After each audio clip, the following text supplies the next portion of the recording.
कि जिस तरह से पूरे प्रदेश में एक तुगलकी फरमान इस सरकार ने जारी किया है कि जमीन की गाइडलाइन की दरों को बढ़ा दी गई है, जो कि हमारी सरकार में जमीन खरीदी पे सीधा सीधा 30% छूट दी गई थी रजिस्ट्री में। उसके बाद इस सरकार आते साथ उसको छूट को भी खत्म कर दी और 10 गुना जमीन गाइडलाइन की रेट इस सरकार ने बढ़ा दी है। इससे कहीं ना कहीं जबरदस्त पूरे प्रदेश में आक्रोश है। छोटे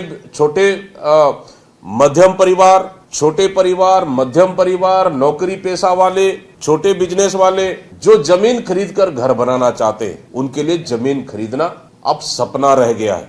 आखिर जो बहुत से ऐसे छोटे जमीन के कारोबार हैं, उन कारोबारियों का भी धंधा चौपट हो चुका है और बहुत से ऐसे लोग हैं जो जमीन खरीदी में एडवांस पैसा देके रखे, उनका क्या होगा। मतलब कुल मिलाकर ये सरकार सिर्फ अपने फायदा के लिए इन 2 सालों की काली कमाई को सफेद करने के लिए पहले जमीन खरीदे काली कमाई के पैसे से और उस पैसे को सफेद करने के लिए अब जमीन का रेट बढ़ाकर कहीं ना कहीं दलाली करने का काम कर रही है। और इसी का नतीजा है कि कहीं ना कहीं भारतीय जनता पार्टी के प्रदेश अध्यक्ष को आम जनता, आम नागरिक ने घेर लिया था उनको, लेकिन सरकार जवाब तक नहीं दे पा रही है।